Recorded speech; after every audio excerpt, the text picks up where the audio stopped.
Good morning students. आज हम पढ़ेंगे पाइथागोरस प्रमेय। पाइथागोरस प्रमेय का दूसरा नाम है बोधायन प्रमेय और बोधायन प्रमेय का विलोम और इनसे संबंधित सवाल। देखिए बोधायन प्रमेय।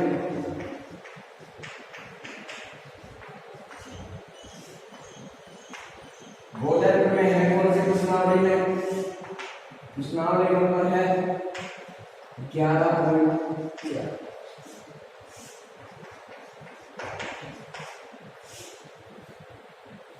बात करें तो बोधायन प्रमेय समकोण त्रिभुज में कर्ण पर बना कोण से दो भुजाओं पर बने वर्गों के योग के बराबर। इसमें गलत लिखा, थोड़ा सा सही कर लेंगे।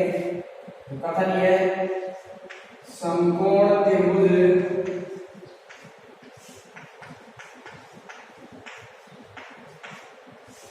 के कर्ण पर बना वर्ग शेष दो भुजाओं पर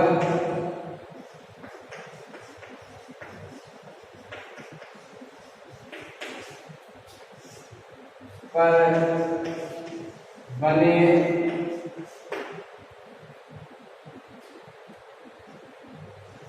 वर्गों के योग के बराबर होता है। बने वर्गों के योग के बराबर होता है। बराबर। तो सबसे पहले हम समकोण त्रिभुज बनाएंगे। और समकोण त्रिभुज आइए, मान लीजिए ये एक समकोण त्रिभुज ए बी और सी, जिसका एक कोण सम। तो सबसे पहले लिखिए दिया दे क्या रखा है कि एबीसी क्या है? समकोण त्रिभुज एबीसी एक समकोण त्रिभुज है। समकोण त्रिभुज है जिसमें कोण ए बराबर 90, मतलब ए कोण समकोण। सिद्ध क्या करना है? कर्ण का वर्ग, कर्ण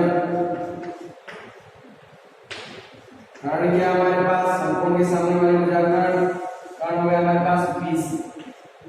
कर्ण का वर्ग शेष दो भुजा बीसी के अलावा कौन सी भुजा बनेगी? एक ये एक, इसका नाम हो गया ए प्लस इसका नाम क्या हो गया? AC। दोनों के वर्ग और उनका ये हो गया क्या? इसके बराबर। रचना करेंगे तो समकोण वाले सी से समभुजा पर लंब डाल देते हैं। यहाँ A से BC पर लंब डाला AD लंब डाल दिया हमने किस पर? BC। उत्पत्ति देखेंगे।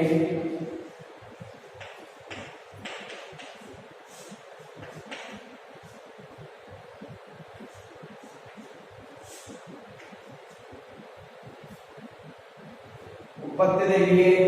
तो सबसे पहले हम जो हमने लंब डाला है, जो ये लंब डाला है, इसके एक इधर और एक इधर दो समकोण त्रिभुज बन गए। इन दोनों समकोण त्रिभुजों को मूल त्रिभुज के पहले हम समरूप करेंगे। तो इसके इधर कौन सा त्रिभुज बना है? ए बी और डी। या इस प्रकार लिखें ए बी और डी, ए बी और डी। दूसरा त्रिभुज लिखेंगे तो बी सी और ए। मूल त्रिभुज कौन सा? बी सी ए। दोनों को करेंगे समरूप। तो देखिए इस त्रिभुज का एबीडी का कोण ये एक, और इसका मूल त्रिभुज का कौन सा? ए, और दोनों क्या दे रहे हैं? समकोण। ये दोनों बराबर हो गए। बी दोनों में क्या हो गया? छोटे वाले है ही, तो आ जाएगा कोण बी बराबर कोण बी, उभयनिष्ठ कोण।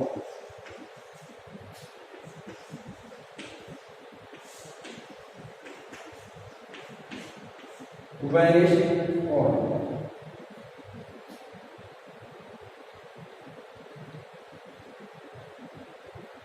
आगे देखेंगे हम तो कोण से समरूपता हो गई ए समरूपता से, तो ए समरूपता से हम क्या लिख सकते हैं, त्रिभुज ए बी डी समरूप। नाम देखिए किस प्रकार से आएगा, इसका ए बी और डी, तो इसका कौन सा है सी ए बी, सी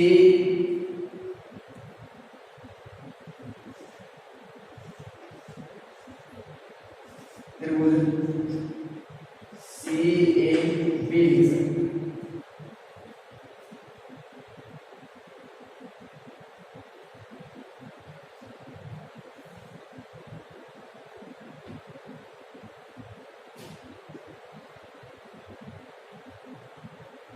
देखिए समरूप त्रिभुज में संगत कोण पर संगत भुजा समानुपाती होती है, तो इस त्रिभुज का मैंने ये ले लिया कर्ण, बड़े वाले त्रिभुज का कर्ण कौन सा है 20, इसको उसी नाम से दर्शा सकते हैं,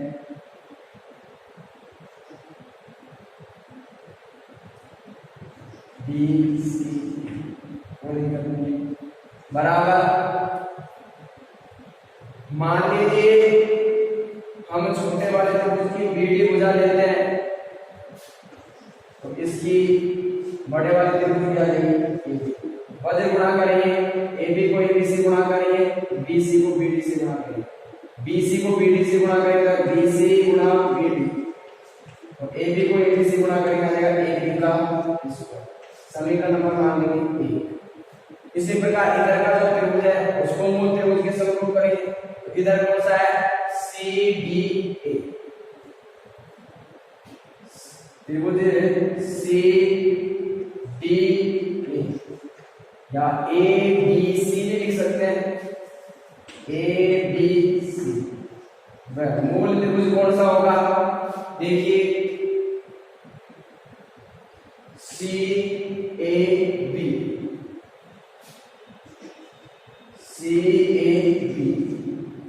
तो इसमें देखिए क्या होगा, इसका कोण 2 और इसका कौन सा कोण A, दोनों क्या है 90, तो इसका तो लंबा पर 90 डिग्री हो गया, और ये पहले से प्रसंग में देगा 90 डिग्री हो गया। C दोनों में क्या है उभयनिष्ठ, C दोनों में क्या है उभयनिष्ठ, कोण C बराबर कोण C, कौन सा कोण होगा उभयनिष्ठ कोण।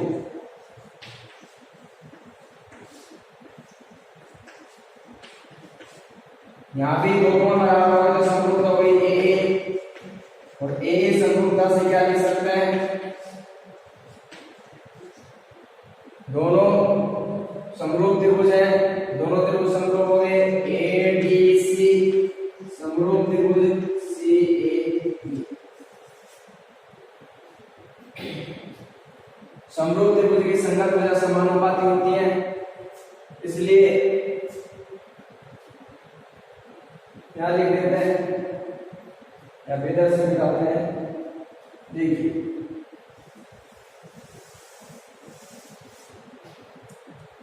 संगत भुजा समानुपाती, मान लीजिए इसकी भुजा छोटा वाला जो त्रिभुज है इसका कर्ण लेंगे AC, तो बड़े वाले त्रिभुज का कर्ण कौन सा होगा BC। मान लीजिए इसकी भुजा DC लेते हैं, तो इसकी भुजा कौन सी लेंगे AC, वजन गुणा करेंगे, BC को DC से गुणा करेंगे, BC गुणा DC, और AC को AC से गुणा करेंगे AC का स्क्वायर, ये समीकरण नंबर, दोनों समीकरणों को जोड़ लेंगे, समीकरण 1 प्लस समीकरण 2, दोनों समीकरणों को जोड़ेंगे तो क्या आएगा, वो आएगा BC गुणा BD प्लस यहाँ पर क्या है BC गुणा BC, वहां पर है AB का स्क्वायर प्लस यहाँ पर है AC, यहाँ से क्या कॉमन आ जाएगा, BC, और BC कॉमन आएगा तो यहाँ बच जाएगा क्या, BD प्लस यहाँ क्या बच जाएगा, DC, AB square plus AC square ऐसे की ऐसे, BC ऐसे की ऐसे, BD और DC को जोड़ेंगे, BD को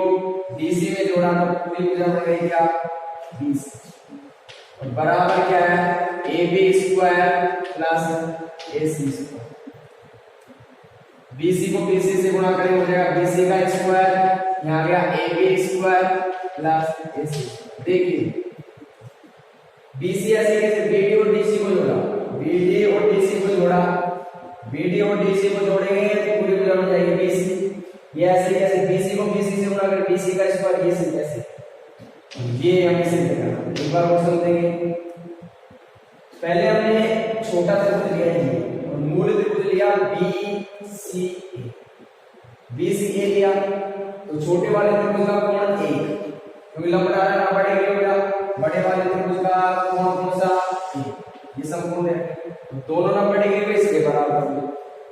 B कोण दोनों त्रिभुजों में, छोटे वाला त्रिभुज ये इसमें भी आ रहा है, बड़ा त्रिभुज है इसमें भी आ रहा है, इसलिए B कोण बराबर है, दो कोण बराबर में समरूपता हो गई, ए समरूपता से दोनों त्रिभुज समरूप हुए, समरूप त्रिभुज की संगत भुजा समानुपाती होती है। छोटे वाले त्रिभुज का कर्ण लिया तो बड़े वाले त्रिभुज का भी कर्ण लेंगे बटे, फिर इसकी बीडी भुजा लेंगे तो इसकी कोण से लेंगे, एक की भुजा लेंगे, वज्र गुणा करते हैं, BC को BD से गुणा कर दिया, AB को BC से गुणा कर AB स्क्वायर कर। अब इसके इधर त्रिभुज बन रहा है कौन सा, ADC, और ADC को वही मूल त्रिभुज B या CAB इसके समरूप करें तो इसका तो दो कोण है, इसका एक कोण 90 डिग्री हो गया, C दोनों त्रिभुजों में काम आ रहा है, इससे 45 कोण हो गया, A समरूपता से दोनों त्रिभुज समरूप हुए, समरूप त्रिभुज की संगत भुजा समानुपाती होती है। चूंकि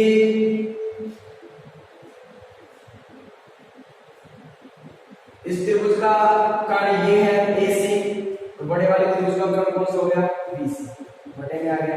जब इसकी भुजा DC लेंगे तो इसकी कौन सी लेंगे, DC, वज्र गुणा करेंगे, BC को DC से गुणा करेंगे, BC गुणा DC होगा, AC को AC से गुणा करेंगे, AC का स्क्वायर, दोनों को जोड़ेंगे, दोनों समीकरणों को, समीकरण 1 प्लस समीकरण 2, यहाँ पर हमें दे रखा है BC गुणा BD, BC गुणा BD, फिर प्लस यह देगा BC गुणा DC, इधर दे रखा है AB का स्क्वायर प्लस यह दे रखा है AC का स्क्वायर, इन दोनों में हमें समान क्या दिखाई दे रहा है, BC, BC को ले लेंगे हम कॉमन, यहाँ पर गया BD, यहाँ से क्या बच गया BC, ये संख्या ऐसे कैसे उतार लेंगे, BC ऐसे कैसे, BD और DC को जोड़ा, BD और DC को जोड़ा तो क्या बना BC, ये ऐसे कैसे, BC को BC से गुणा करें BC स्क्वायर, ये ऐसे कैसे, ये हमें एक चीज ध्यान रखें, यहाँ पर अगर यहाँ AB है तो इधर बटे में AB आएगा, क्योंकि हमें यहाँ क्या चाहिए स्क्वायर, इसी प्रकार यहाँ AC है तो इसके बटे में स्क्वायर चाहिए आएगा, क्योंकि हमें यहाँ क्या चाहिए AC, इस चीज का ध्यान रखें।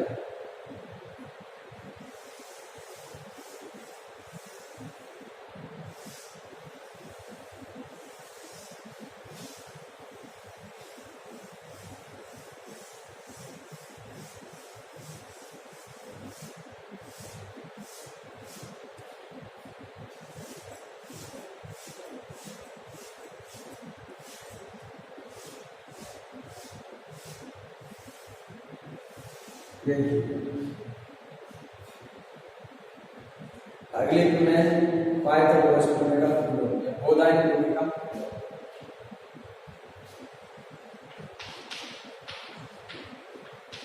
ठीक विपरीत है इसका उल्टा है।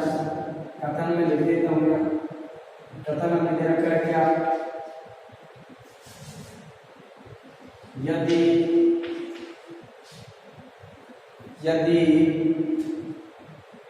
किसी त्रिभुज की दो भुजाओं पर, यदि किसी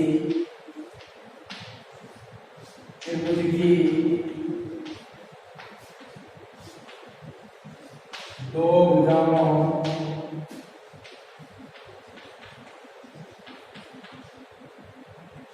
पर बने वर्गों का योग तीसरी भुजा परे बने, तीसरी भुजा पर बने वर्ग के बराबर हो तो वह समकोण त्रिभुज होता है, वह समकोण त्रिभुज होता है। देखिए हल करेंगे तो सबसे पहले हम बनाएंगे, मान लीजिए ये क्या बना दिया मैंने, ये ए, ये बी और ये, तो सबसे पहले लिखेंगे दिया है, ये क्या रखा है, इसमें दो भुजाओं पर बनने वर्गों का, मान लीजिए ये भुजा ये भुजा, इन दोनों का वर्ग ए बी का स्क्वायर और बी सी का स्क्वायर, दोनों भुजाओं पर बने वर्गों का योग, तीसरी भुजा कौन सी बच गई, ए सी पर बनने वर्ग के बराबर। सिद्ध क्या करना है कि ए बी सी क्या है, समकोण, इस प्रकार से है तो ये क्या होना चाहिए, समकोण, ये सिद्ध है। लेकिन त्रिभुज ए बी सी एक समकोण त्रिभुज, कौन सा त्रिभुज है भाई, समकोण।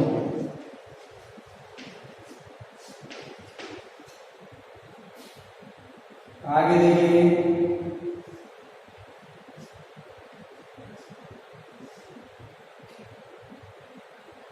रचना करेंगे और इसको सिद्ध करने के लिए हमें एक समकोण त्रिभुज की ओर आवश्यकता पड़ेगी। इसके लिए हम एक अन्य समकोण त्रिभुज एबीसी दे रखा है, पी क्यू आर बनाना देखेंगे, एक अन्य समकोण त्रिभुज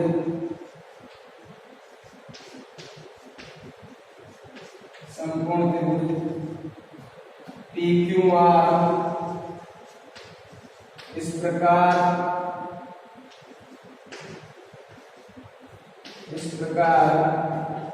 बनाते हैं कि पी क्यू बराबर इसके ए बी के व क्यू आर बराबर इसके बी सी। ये पी क्यू तो इसके बराबर हो और क्यू आर इसके बी सी के बराबर, तथा कोण क्यू बराबर 90 डिग्री। कोण क्यू का मान कितना होना चाहिए, 90 डिग्री। उत्पत्ति लिखेंगे तो देखिए सबसे पहले हमें क्या दे रखा है,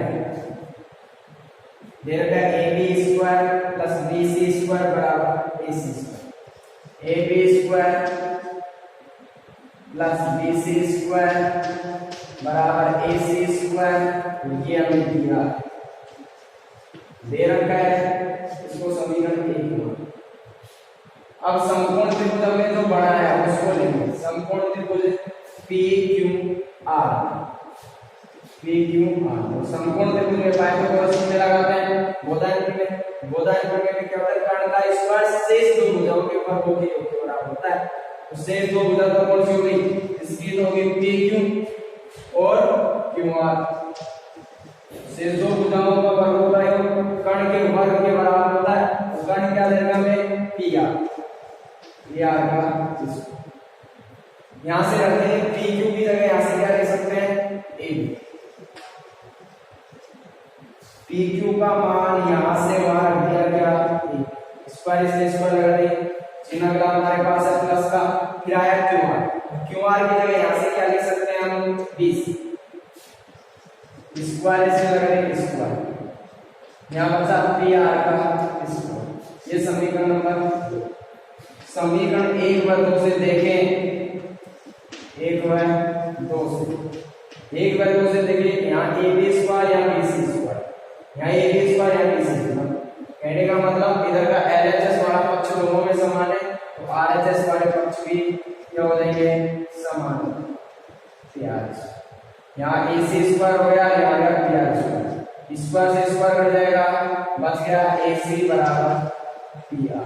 ये समीकरण मान लेंगे। अब दोनों त्रिभुजों को हम सर्वांग सम कर लेते हैं। करेंगे कौन कौन सा? त्रिभुज ABC व त्रिभुज PQ। देखेंगे क्या क्या बराबर है इसमें। रचना से दिया गया PQ AB के बराबर है। कहने का मतलब AB इसकी PQ भुजा के बराबर है। ये हमें प्रश्न में दे रखा है। इसी प्रकार इसकी BC भुजा किसके बराबर है? इसकी QR भुजा की याद रखना, BC बराबर QR। ये भुजा BC और इसकी QR ये भी हमें दिया, ये भी हमें दे रखा है। आगे हमें क्या दे रखा है?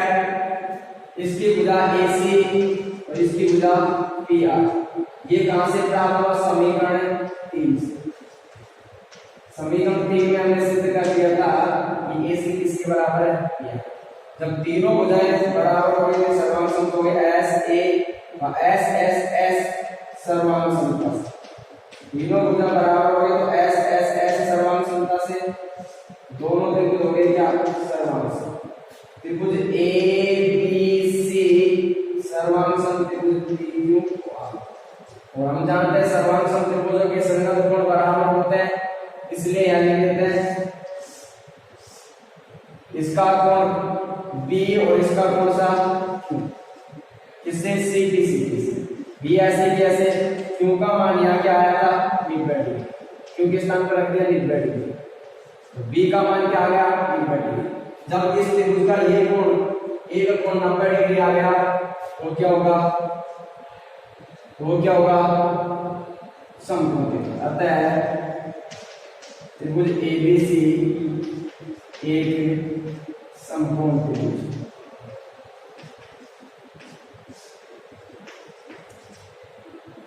होगा।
अब इनसे संबंधित सवाल करते हैं। देखिए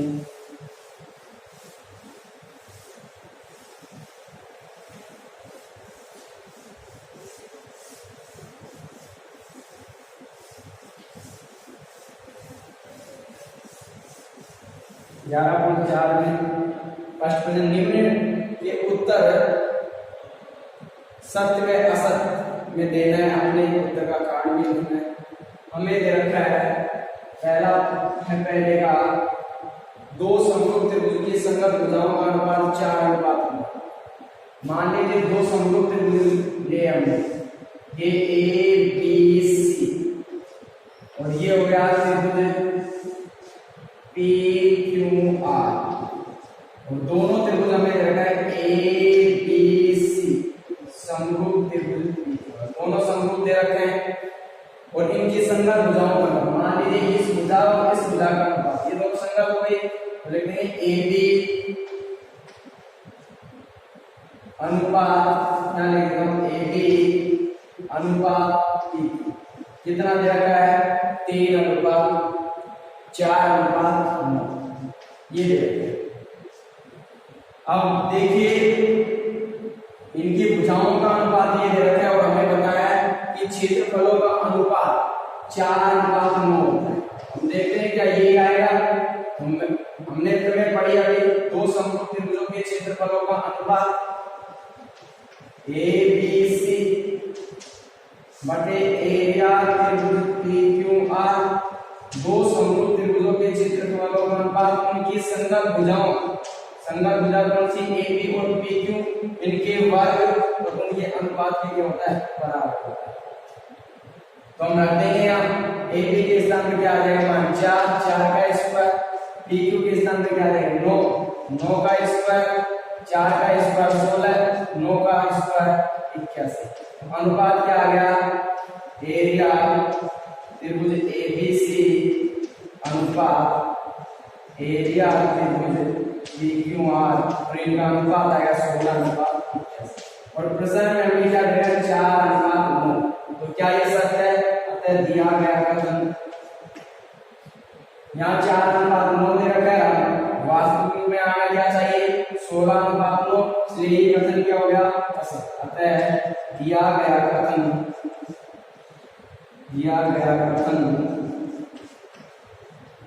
असत्य है, असत्य है।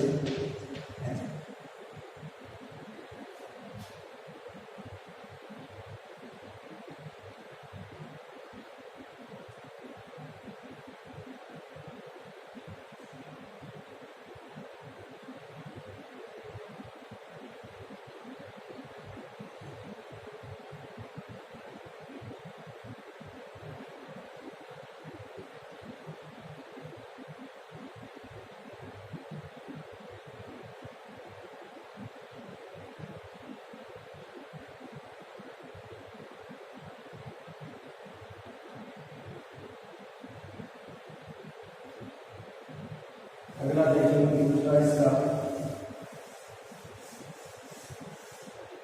दूसरा में रखा है इसका दो समरूप त्रिभुज, दो समरूप नहीं देखा, दो त्रिभुज ए बी सी और डी ई है में यदि एरिया त्रिभुज ए बी सी और एरिया त्रिभुज डी ई है बराबर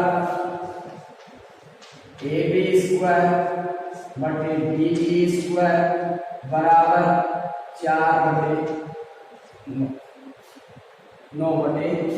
देखिए ये दे रखा है, होना क्या चाहिए कि दोनों त्रिभुज ए बी सी और दूसरा त्रिभुज डी ई है, दोनों सर्वांग समबाहु चाहिए।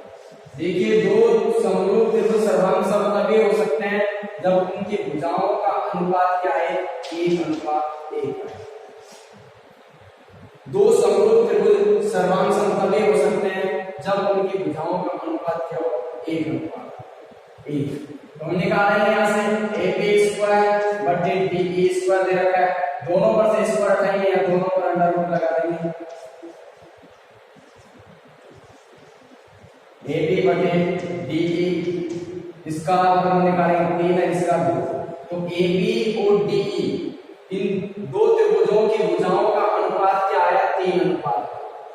सर्वांग सम होने के लिए अनुपात होना क्या चाहिए, 1:1, जो नहीं है अतः दिया गया कथन क्या होगा, चूंकि दोनों त्रिभुजों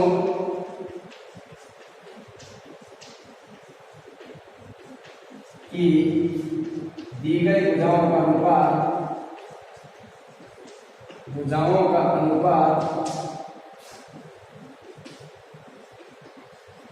अनुपात 1:1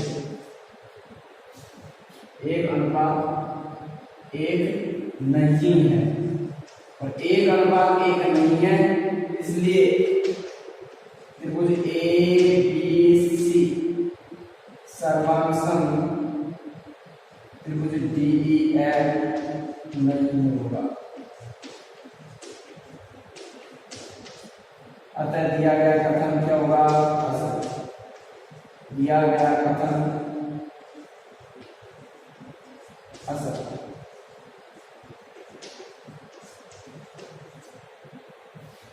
तो समरूप त्रिभुज सर्वांग तभी हो सकते हैं जब उनकी भुजाओं का अनुपात 1:1। ध्यान रखें, इस प्रकार का प्रश्न 2018 में आया कि दो सर्वांग त्रिभुजों की भुजाओं का अनुपात कितना होता है? 1:1। 1:1।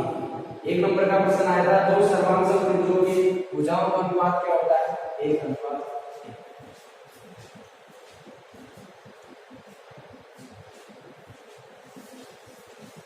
अगला प्रश्न देखेंगे। अगला प्रश्न दे रखा है हमें, दो समरूप त्रिभुजों के क्षेत्रफलों का अनुपात, दो समरूप त्रिभुजों के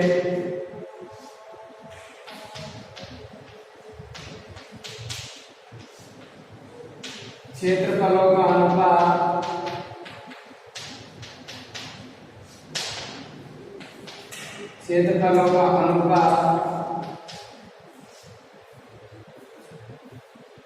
उनकी भुजाओं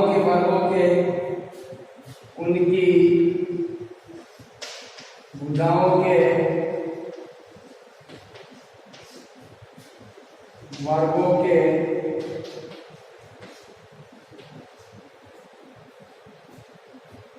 समानुपाती।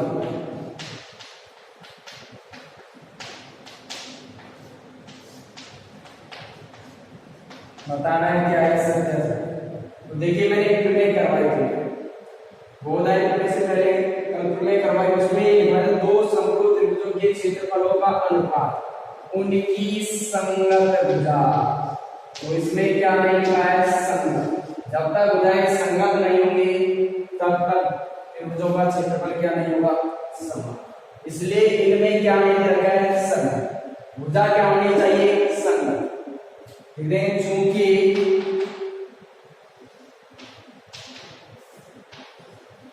चूंकि भुजाएं संगत नहीं दी गई है,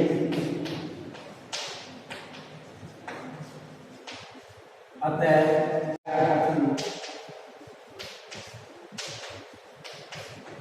असत्य हो या असत्य है।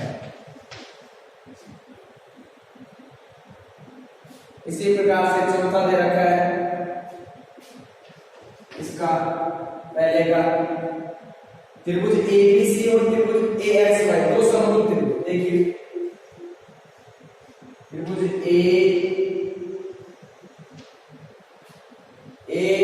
एबीसी वह त्रिभुज एएक्सवाई दो समरूप त्रिभुज है, उनके क्षेत्रफलों का मान समान हो तो XY एवं BC संपाती हो सकती है क्या? कौन कौन सी भुजा? XY और BC। XY और BC ये दोनों भुजा संपाती हो सकती है क्या? और ये संपाती जब भी होंगी जब ये दोनों का मान क्या होगा? बराबर। संपाती का मतलब अगर दोनों को एक समतल पर दर्शाया जाए तो ये एक दूसरे के ऊपर आरोपित हो, एक दूसरे के जब एक के ऊपर दूसरे खींची जाए तो नीचे वाली दिखाई नहीं देती। मतलब दोनों बराबर हो, न तो ज्यादा और न कम, दोनों की लंबाई का समान। जैसे एक 3 सेमी की है तो दूसरी भी 3 सेमी की होनी चाहिए। जब 3 सेमी की को 3 सेमी के ऊपर खींचेंगे तो दोनों की होगी समतल। तो हमें देखा है दोनों त्रिभुज समरूप, दोनों त्रिभुज समरूप दे रखे हैं। एक चीज और दे रखी है, दोनों का क्षेत्रफल भी समान होता है तथा एरिया त्रिभुज एबीसी बराबर एरिया त्रिभुज एएक्सवाई ये दे रखा है। दोनों त्रिभुज समरूप है तथा इनका क्षेत्रफल क्या है? मैंने अभी कल में पढ़ाई समरूप त्रिभुजों के क्षेत्रफलों का अनुपात एरिया त्रिभुज एबीसी बटे एरिया त्रिभुज AXY क्षेत्रफलों का अनुपात इनकी संगत इसकी BC ले लेते हैं, इसकी XY, तो ये तो सिद्ध करें BC और ये XY और इनके वर्ग और इनके अनुपात के बराबर। अब यहां से हम ABC की जगह AXY लिख सकते हैं, यह आ जाएगा एरिया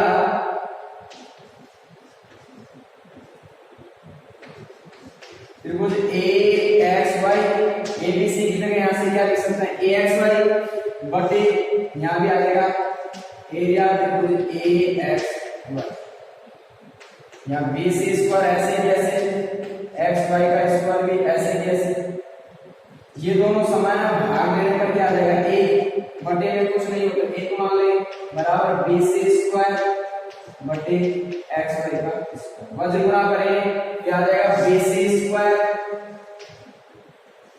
और XY स्क्वायर फिर से गुणा करेंगे XY का स्क्वायर, स्क्वायर से स्क्वायर कट जाएगा आ जाएगा BC बराबर X। जब दोनों की लंबाइयां समान है तो बताइए समपाती हो सकती है, चूंकि BC बराबर XY इसलिए दोनों समपाती हो सकती हैं या है। अतः दिया गया कथन क्या होगा सत्य, दिया गया कथन सत्य होगा, सत्य है।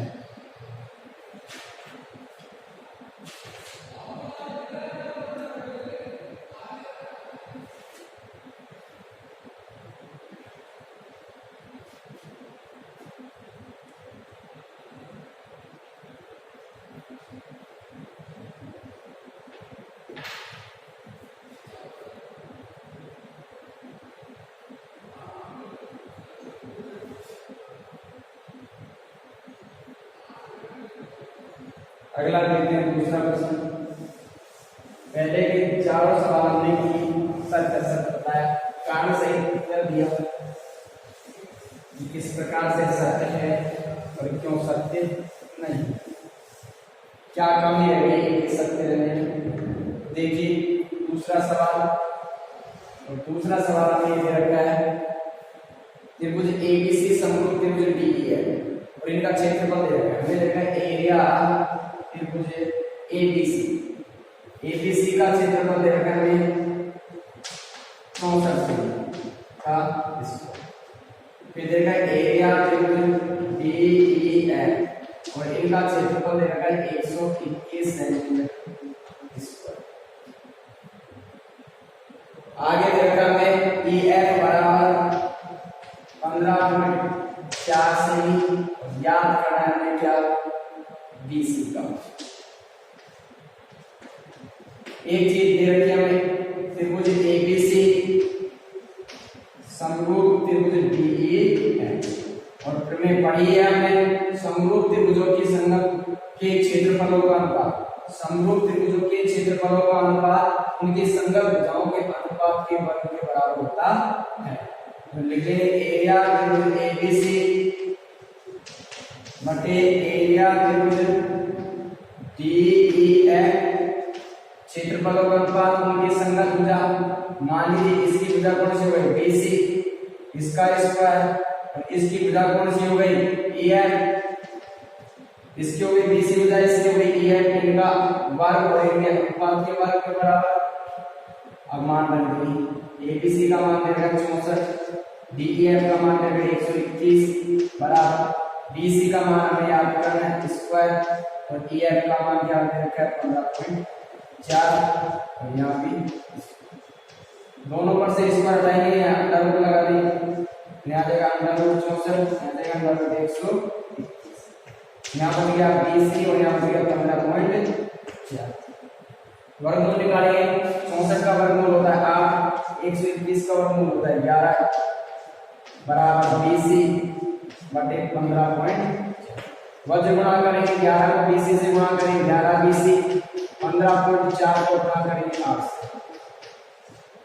BC का मान निकालेंगे 15.4 गुणा 8 बटे गुणा की संख्या बटे में काट लेंगे 4 11 एकम 11, यहाँ भी 11 एकम 11 4 बटे 11 14 गुणा कर लेंगे 1.4 को 8 से गुणा करेंगे 14 8 112 एक संख्या जोड़ के पॉइंट लगा देंगे 11.2 से। अतः BC का मान क्या आ गया 11.2 से। आज के लिए इतना ही काफी, आगे की बात चर्चा करेंगे कल। Thank you.